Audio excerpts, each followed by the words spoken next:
शांति।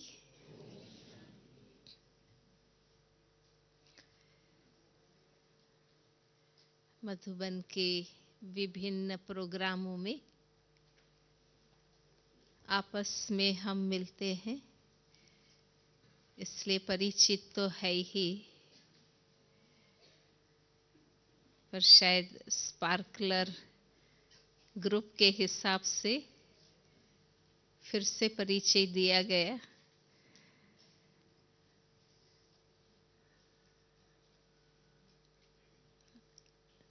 बड़ी संख्या में इस विंग में सभी भाई बहनें भाग ले रहे हैं।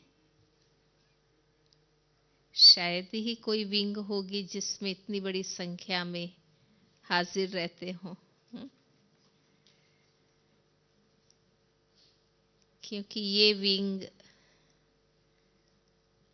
सेवा के हिसाब से तो है ही, लेकिन पुरुषार्थ के हिसाब से भी है। तो हर एक का इसमें इंटरेस्ट बना रहता है। और बाबा के कहे अनुसार हम साइलेंस की शक्ति वाले और वो साइंस की शक्ति वाले। तो साइंस की कंपटीशन में साइलेंस की शक्ति वालों का इतना गहराई जरूरी है, क्योंकि विज्ञान जिस हिसाब से आगे बढ़ रहा है और चीजें या सिस्टम्स और रिफाइन और क्वालिटी और कॉम्पैक्ट और माइक्रो बना रही है, इस रीति से हम साइलेंस की शक्ति वालों के लिए भी समय आ चुका है कि ब्राह्मण जीवन में हम जो कुछ कर रहे हैं उसको और क्वालिटी बनाने की जरूरत है, और रिफाइन और माइक्रो बनाने की जरूरत है, जिसको बाबा फरिश्ता स्वरूप कहते हैं। ब्राह्मण जीवन बाबा के तरफ से मिला हुआ वरदान है, गिफ्ट है, जिसे हम सबने स्वीकार किया है और निरंतर उसकी गहराई में जाते रहना, सूक्ष्म और ऊंचे अनुभवों को प्राप्त करते रहना, वास्तव में वही हमारा प्रोग्रेस है। अनेक सेंटर्स खोलना, संख्या बढ़ना, भवन बनना, ये सब सेवा के हिसाब से है। उसको हम अपनी उन्नति नहीं कह सकते हैं, वो हमारा विस्तार है, जो सेवा के लिए जरूरी भी है। लेकिन व्यक्तिगत आध्यात्मिक दृष्टि से उन्नति की जो बात है, उस हिसाब से जब हम अपने आप को देखते हैं तो उसमें रिजल्ट हमारा क्या है, वो महत्वपूर्ण है ना? संख्या बढ़ना अलग मापदंड है, पर जो हम कहते हैं और कर रहे हैं उसमें क्वालिटी और शक्तिशाली बनना वो अलग चीज है। और अब वो जरूरी है, क्योंकि विस्तार हो चुका है, संख्या बन गई है, अब बाबा जो चाहते हैं क्वालिटी, वो रिजल्ट हमें देना है। अलौकिक सिद्धियां कहें, हमारी दृष्टि में शक्ति, हमारे संकल्प में सिद्धि,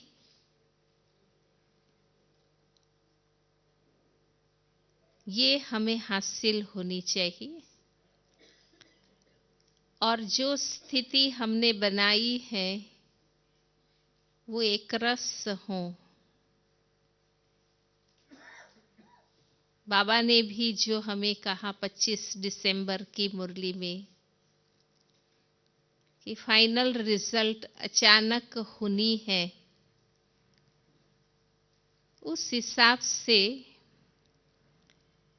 ऊंची और एकरस निरंतर स्थिति, ताकि कभी भी फाइनल रिजल्ट की क्षण आ जाए तो हमारा रिजल्ट अच्छा हो,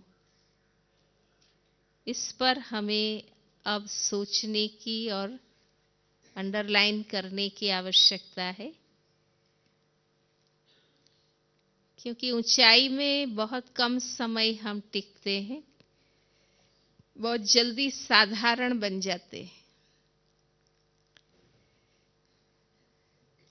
वो हमारा अब नेचुरल होना चाहिए कि हम ऊंची स्थिति में लंबे समय तक निरंतर टिक सके। और एक रस,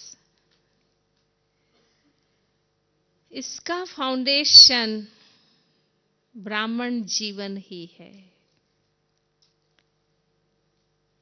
स्थूल में, प्रैक्टिकल में सफल होते हैं तभी सूक्ष्म में प्रवेश कर सकते हैं।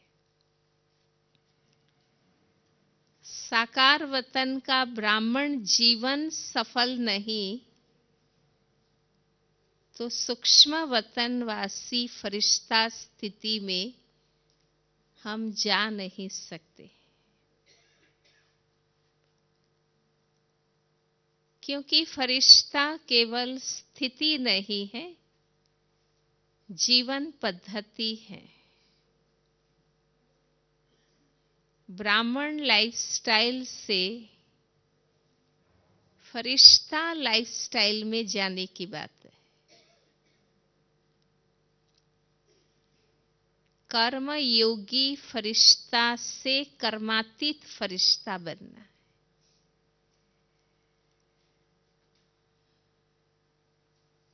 इसलिए ब्राह्मण जीवन के लिए जो जो बातें बाबा ने बताई हैं, वो हर बात हमारी यथार्थ और शक्तिशाली रूप से धारण हुई होनी चाहिए। कई बार हायर लर्निंग में बेसिक लर्निंग हम मिस कर देते हैं।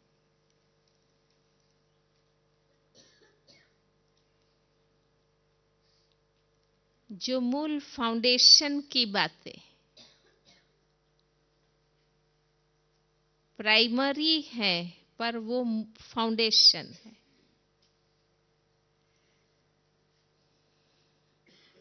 उसका भी बहुत महत्व है।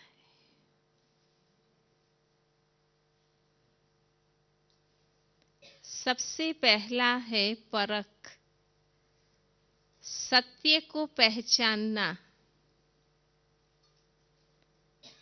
जब तक पहचान नहीं,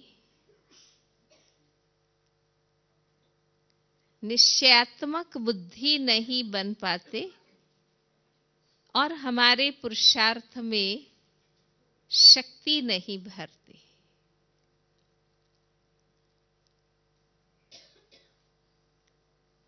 सत्य की पहचान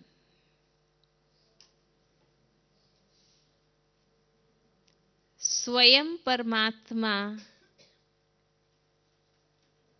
वही आदि पिता ब्रह्मा मुख से हर सत्य हमें बता रहे हैं।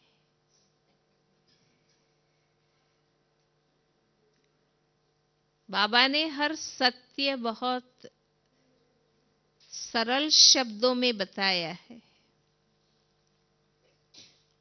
बहुत सहज भाषा में बताया है। बाबा ने हर सत्य बड़े सहज भाषा में बताए हैं, सहज तरीके से बताए हैं, बहुत कॉमन लॉजिक से सिद्ध करके बताए हैं, ताकि हर आत्मा समझ सके पर सत्य है वो। एक एक एक ज्ञान की बात जो बाबा ने बताई है वो साइंटिफिक है और लॉजिकल है। आत्मा बिंदु ही है, प्रकृति में ही रहती है, अविनाशी है, मन बुद्धि संस्कार वाली है, कर्म का प्रभाव पड़ता है, अनेक आत्माएं हैं। माना ज्ञान के हर सत्य के संबंध में जो जो बताया है वो यथार्थ है और हमारा समझना आवश्यक है।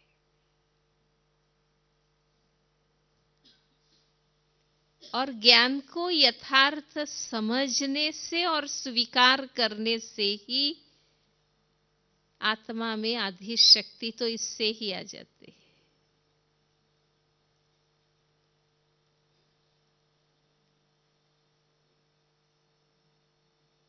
माना जो मुझे मनुष्य से देवता बनने के लिए जो जरूरी है वो ही सत्य बाबा ने बताए हैं। जो जरूरी नहीं है वो नहीं बताए। भले हमें प्रश्न होते हैं पर वो जानना जरूरी नहीं है मनुष्य से देवता बनने के संदर्भ में, इसलिए अब तक वो नहीं बताए। पशुओं की आत्मा कहाँ जाती है करके इस टाइप के कई प्रश्न उठते हैं ना मन में। पर हमने ये देखा कि लक्ष्य जो बाबा ने दिया है उस लक्ष्य सिद्धि के लिए जो जरूरी है वो सत्य ही बाबा ने बताए, बाकी नहीं बताए।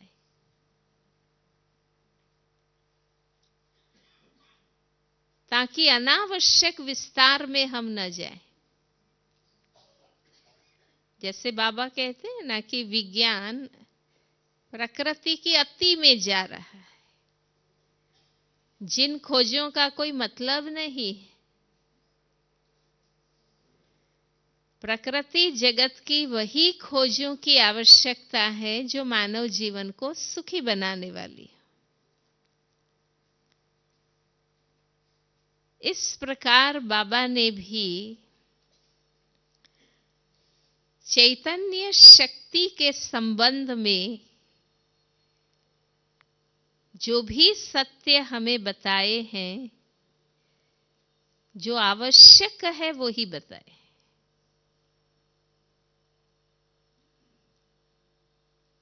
उसके भी अनावश्यक विस्तार में हमें नहीं जाना है।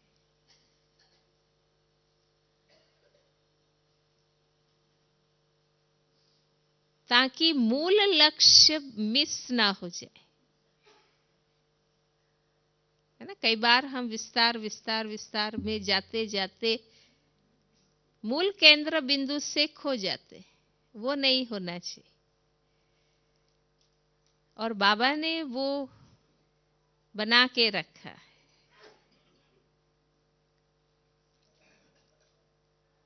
तो मुरली में जो भी बातें आती हैं, साकार मुरली अव्यक्त मुरली दोनों में, उसका सीधा संबंध हमारी स्थिति और जीवन बनाने से। इसलिए बाबा कहते हैं ये स्पष्ट होना चाहिए, दुख देने वाला कौन है, सुख देने वाला कौन है, पतित बनाने वाला कौन है, पावन बनाने वाला कौन है।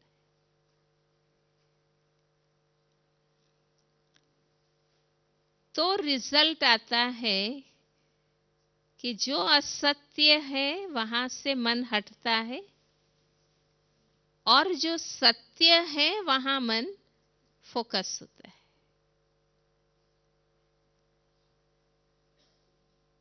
सत्य का मंडन, असत्य का खंडन, दोनों पावरफुल रीति से होना चाहिए। तो आत्मा ठोस शक्तिशाली बनती है।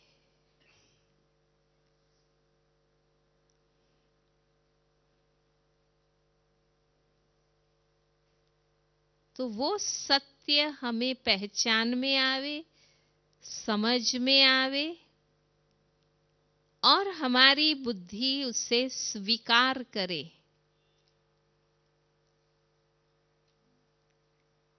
चाहे विनाश की जो भी और जैसी भी बातें बाबा ने बताई,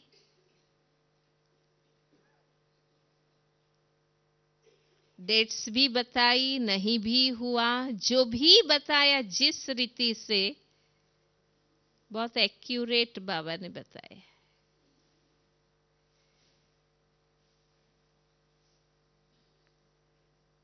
शायद इतना लंबा समय आध्यात्मिक पुरुषार्थ, विनाश की ऐसी बातें बाबा नहीं करता तो शायद हम नहीं कर पाते।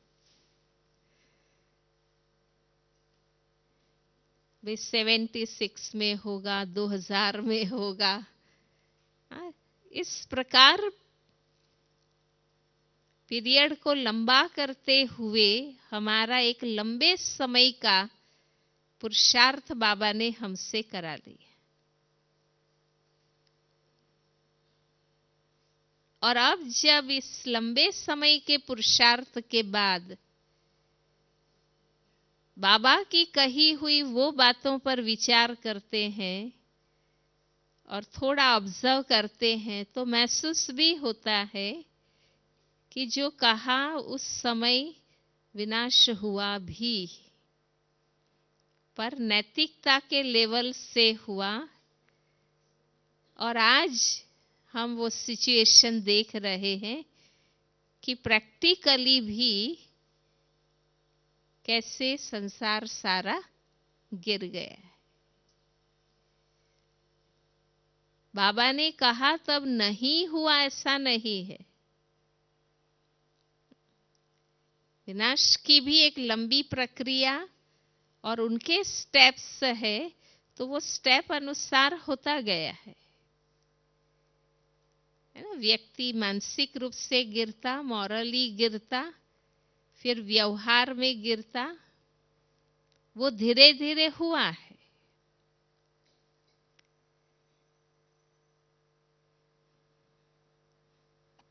इसलिए रोज की मुरली बहुत ही महत्वपूर्ण है ना। कई बार हम समझते हैं कि बाबा तो वही बात करता है ना, पर बाबा को पता है कि बार बार रिवीजन किए बिगर, बार बार हैमरिंग किए बिगर ये जीवन में नहीं आ सकता है। क्योंकि हमारा लक्ष्य सिर्फ ज्ञान सुनना नहीं, जैसे कल बाबा ने बताया, स्वरूप बनना है। सिर्फ बुद्धि में धारण करना नहीं, संस्कार में लाना है। तो लंबे समय का अभ्यास चाहिए और बेसिक ट्रूथ्स तो लिमिटेड ही होंगे ना। बाबा ने कहा था कि ईश्वरीय ज्ञान मक्खन है जिसमें बैरिस्टरी, इंजीनियरी, डॉक्टरी सब कुछ समाया हुआ है। शुरू में जब सुना तब समझ में नहीं आया था। अब हम देख रहे हैं कि बाबा के ज्ञान से, मुरली से ही सभी विंग के कोर्सेस बने। ज्ञान के हर पॉइंट, हर विंग के लिए मुरली से ही प्राप्त हुई।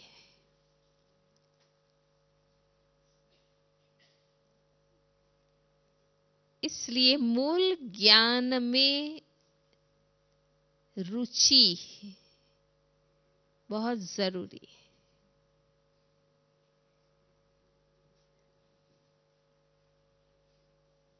जिसको हम कई बार कहते हैं ना कि भाई कुछ कॉमन पॉइंट्स है जो हर मुरली में आते, पर ये कॉमन पॉइंट्स नहीं है, ये मोस्ट इंपॉर्टेंट पॉइंट्स है, इसलिए बार बार आते, जो अंडरलाइन करना जरूरी है।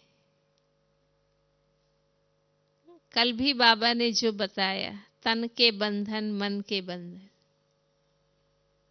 जो हमारी दो मूल बातें हैं, देही स्वरूप और एक बाबा की स्मृति।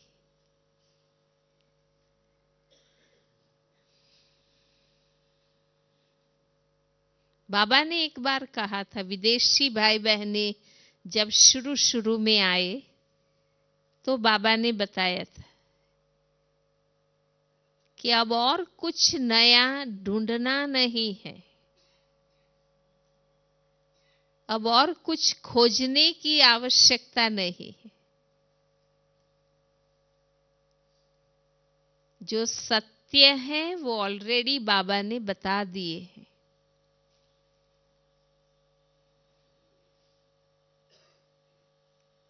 कई बार होता है ना कि रोज रोज वही सुनते हैं तो रुचि कम होती है।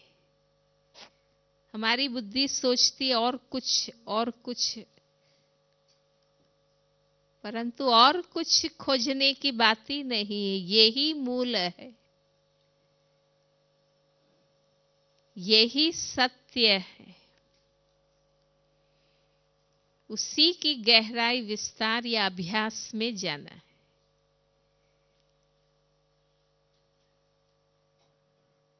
तो ब्राह्मण जीवन की सफलता या स्थिरता या शक्ति का आधार सबसे पहला यही है कि हमें बाबा के बताए हुए हर सत्य की परख पहचान हो जाए और वो हमें स्वीकार हो जाए।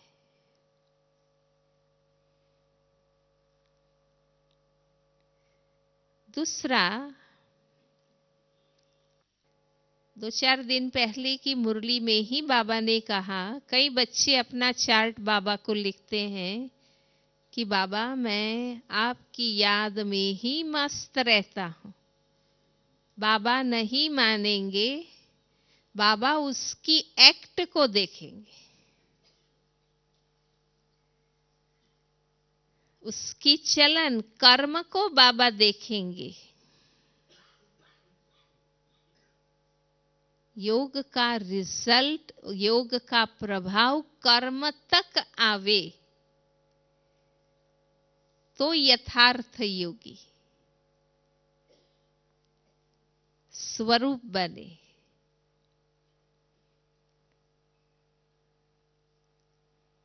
योग में भी हम क्या करते,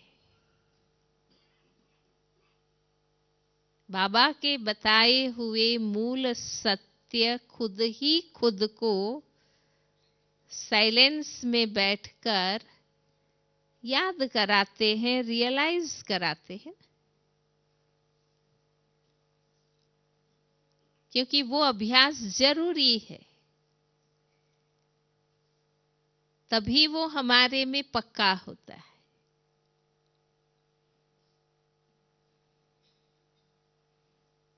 और बाबा से प्यार, बाबा से बातचीत,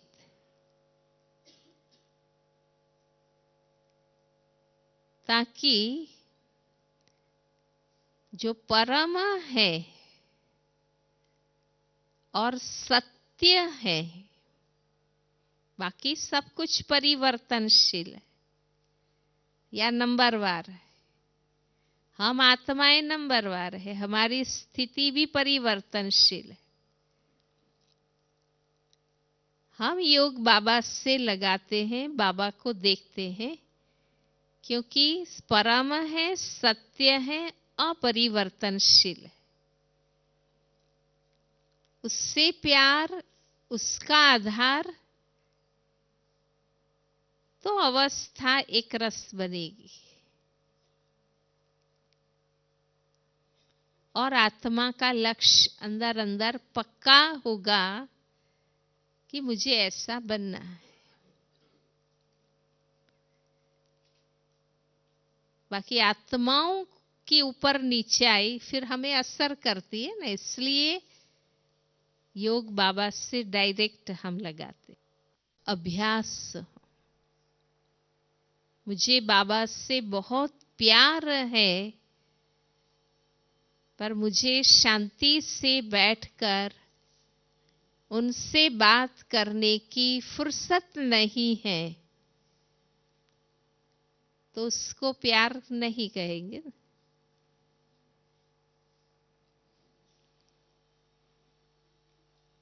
तो रोज का अभ्यास एटलीस्ट अमृत वेला और संध्या,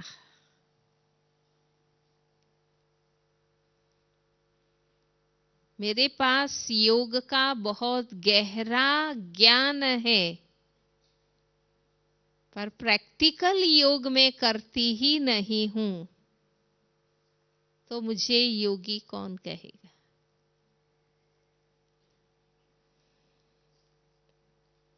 तो ये अभ्यास का महत्व,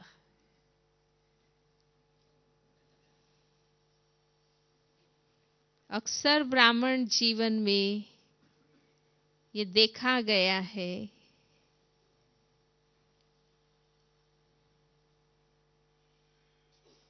कि जो ऑथोराइज्ड हैं, पावर या पोजीशन में हैं,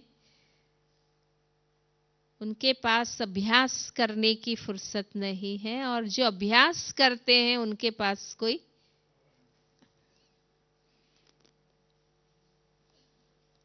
ये हकीकत है।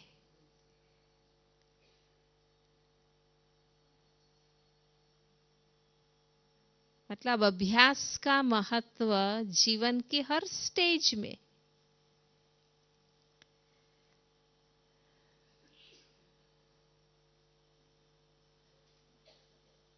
हम अच्छे सेवाधारी हैं, अच्छे मैनेजर हैं, अच्छे एडमिनिस्ट्रेटर हैं, पर अच्छे योगी भी हैं।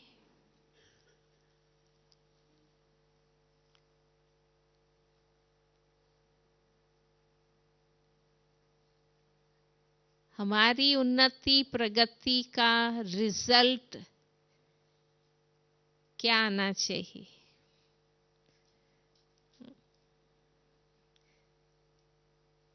अभ्यास हमारा बढ़ना चाहिए, नेचुरल होना चाहिए।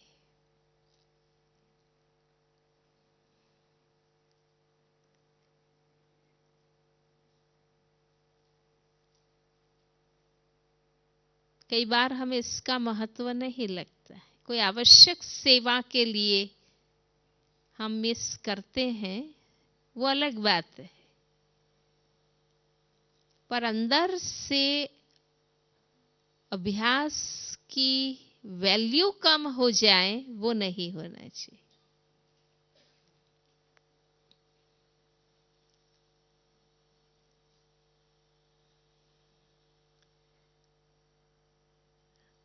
अल्टीमेट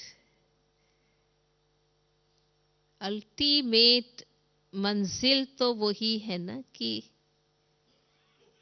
योग में समा जाना, खो जाना, मगन हो जाना। मीनवाइल जब तक हम हों समाए, उसके बीच की ये सारी एक्टिविटीज सेवाएं हैं, प्रवृत्ति है। पर इन सब सेवाओं और सेवाकीय प्रवृत्ति या उसके लिए जरूरी जो भी हमारी प्रैक्टिकल व्यवस्था की, प्रशासन की प्रक्रियाएं, वो तब तक है जब तक हम उस स्थिति में जाएं। और इसलिए ये सब कुछ हमें उस तरीके से करना है ताकि हम उस स्थिति में जा सके। तो वो मूल लक्ष्य भूले नहीं। दुनिया में हमारे से भी बढ़कर मैनेजमेंट पावर वाले हैं, एडमिनिस्ट्रेशन पावर वाले हैं, जजमेंट पावर वाले हैं।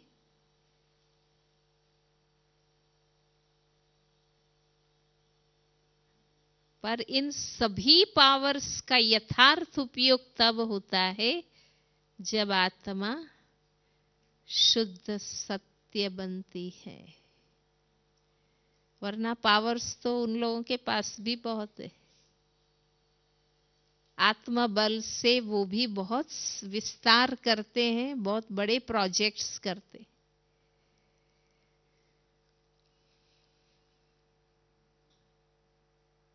तो ब्राह्मण जीवन में मूल लक्ष्य सदा सामने रहना, विस्तार में खो न जाना, सार में टिके रहना, ये भी एक महत्वपूर्ण बात है।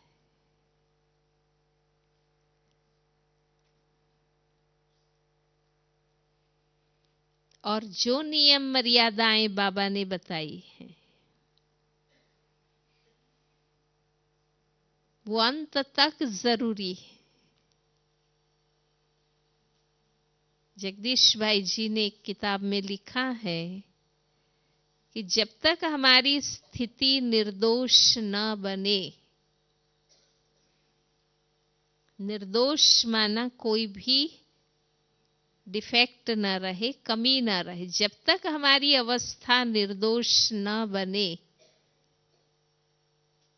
हमारे पर किसी का ध्यान रहना बहुत जरूरी है।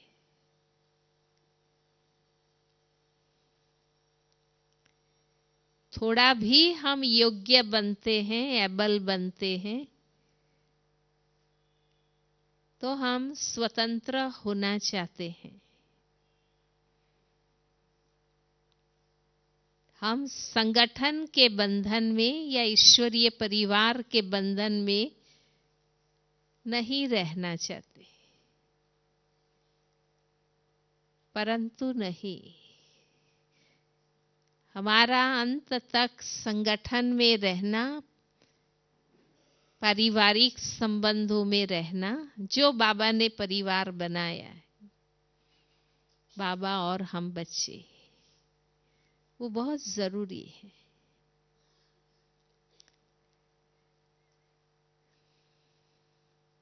एक एक नियम जब बाबा ने बताए, आज वो उतने ही उपयुक्त है, बल्कि आज ज्यादा आवश्यक है। हमें याद है 50 साल पहले, 40 साल पहले जब ये नियम मर्यादाएं बाबा ने बताई और हम चलने लगे, उस समय इतनी आवश्यकता नहीं लगती थी।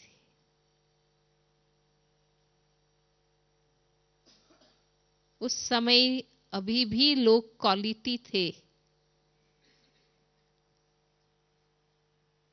दुनिया के लोग भी नियम मर्यादा गुणों वाले चरित्रवान थे। ब्राह्मण परिवार की एक एक आत्मा भी आदर्श थी। लोगों के आहार विहार शुद्ध थे। पर उस समय से जो धारणा की, आज जब हम सब देखते हैं कि चारों ओर कितने विकार बढ़ गए हैं, तो बरसों का ये नियम धारणा में रहने के अभ्यास के कारण आज के अति विकारी वातावरण में हमें कोई आकर्षण नहीं होता है। अब समझ में आता है लंबे समय का अभ्यास क्यों जरूरी है।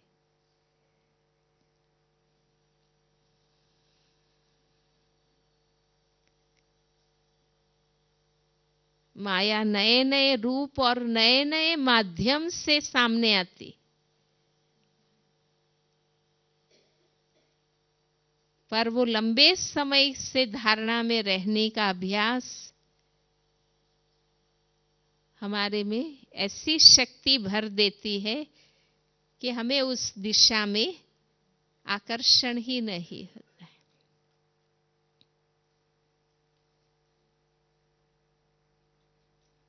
अमृत वेला जल्दी उठना कितना कल्याणकारी। उस समय तो लोगों की दिनचर्या भी वही थी, रात को जल्दी सोना, सुबह जल्दी उठना। ये तो टीवी कल्चर के बाद सारा बदल गया।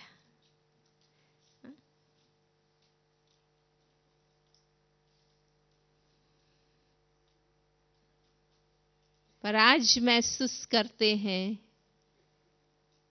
कि सुबह जल्दी उठना कितना कल्याणकारी, फायदेमंद है। अन्न शुद्धि,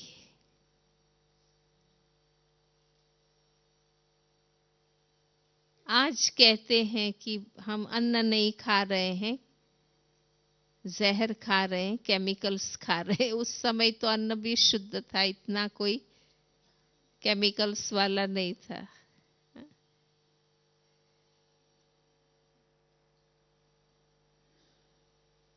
बाबा ने पहले से इन नियमों में चलाकर हमें सभी इंद्रियों के विषयी आकर्षणों से मुक्त विजयी बनाया।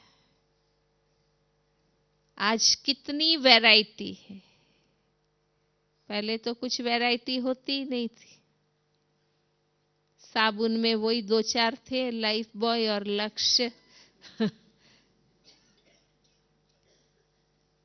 अभी कितने प्रकार की वैरायटी, हर चीज में कितनी वैरायटी, पर वो अट्रैक्ट नहीं करती।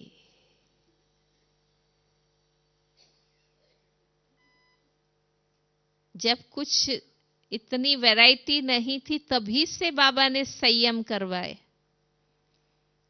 तो आज पूरा माया का पंप देखते हैं तो भी मन चलित नहीं होता है।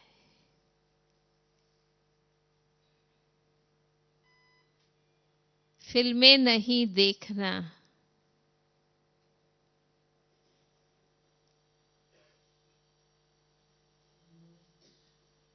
थिएटर में नहीं देखना, घर में भी नहीं देखना।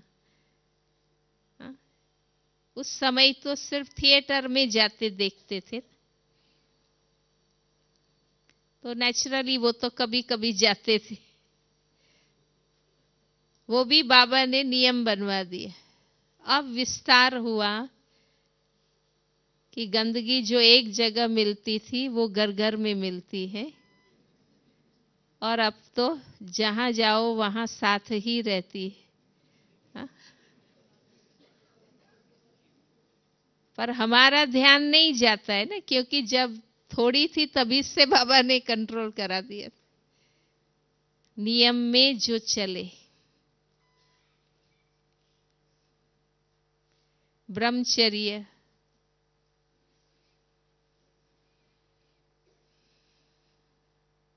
आज हर संबंध में विकार है। कोई भी रिश्ता सेफ नहीं। नैतिकता, चरित्र, पवित्रता के कोई मायने ही नहीं है आज। माना इतना गिर जाएगा वातावरण, वो तो सोचा ही नहीं था ना, उस समय कुछ बुद्धि में ही नहीं था। पर आज अनुभव होता है कि कितना कल्याणकारी है बाबा के हर नियम, हर मर्यादा।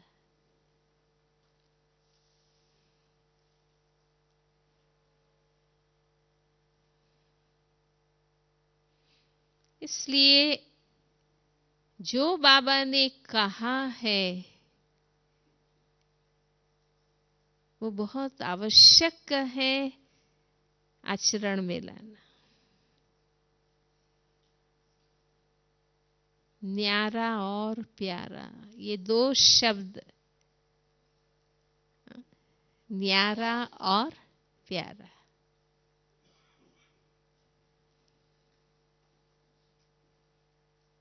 ईश्वरीय परिवार इतना वैरायटी हो जाएगा, शायद नहीं सोचा था। हाँ? एक एक गृहस्थी ज्ञानी भी आदर्श थे।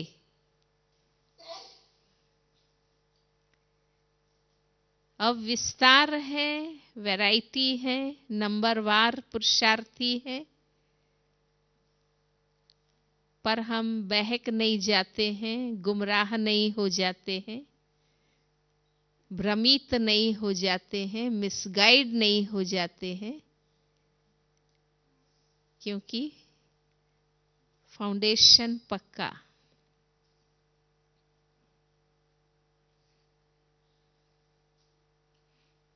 क्यों बाबा कहते श्रीमत, मन मत नहीं।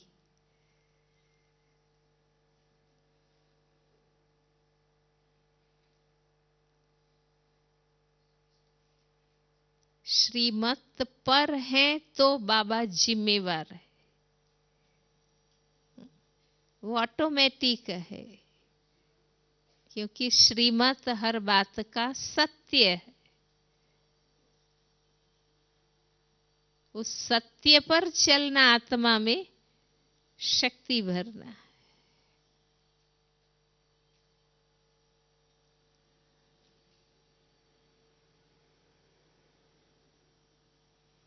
ईश्वरीय परिवार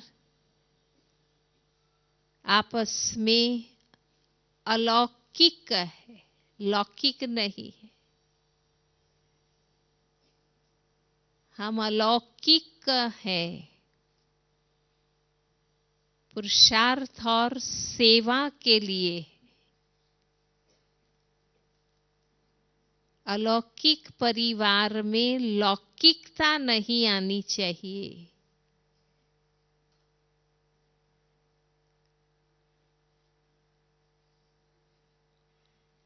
वरना परिवर्तन नहीं कहेंगे।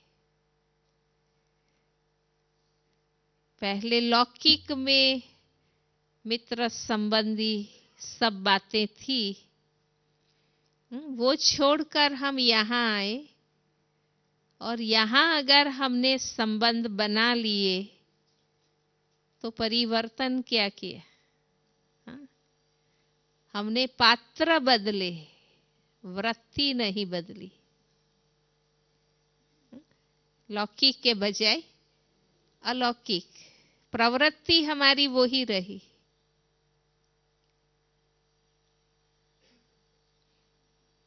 पहले लौकिक में आपस में तेरी मेरी करते थे, अब हम अलौकिक में आपस में करते, तो परिवर्तन क्या हुआ? पहले दुनिया के हिसाब से बात करते थे, अब हमारे ब्राह्मण परिवार के हिसाब से सेंटर, सेवा, वो बातें करते।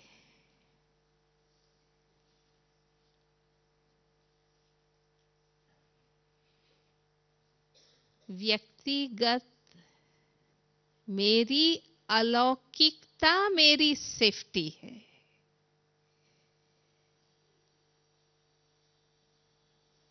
मेरी अलौकिकता मुझे संगठन में, विस्तार में भी सेफ रखती। इसलिए बाबा ने कहा कि संगठन में रहते हुए भी व्यक्तिगत पुरुषार्थ में रहो। आज मधुबन में हम हैं, पर व्यक्तिगत पुरुषार्थ में हैं तो हम और अच्छा बन सकते हैं।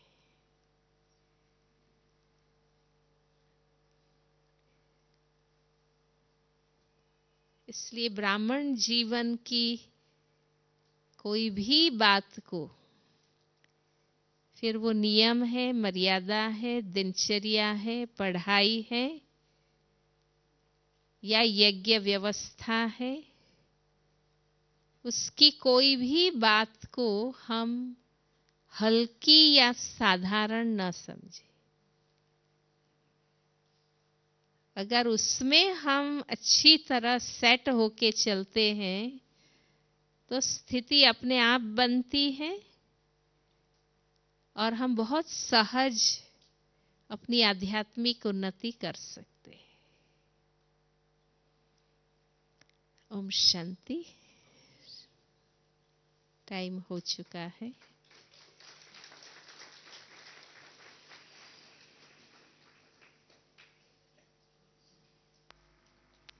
आप तो और गहराई में जाना और विस्तार से सोचना। 2 मिनट बाबा की याद।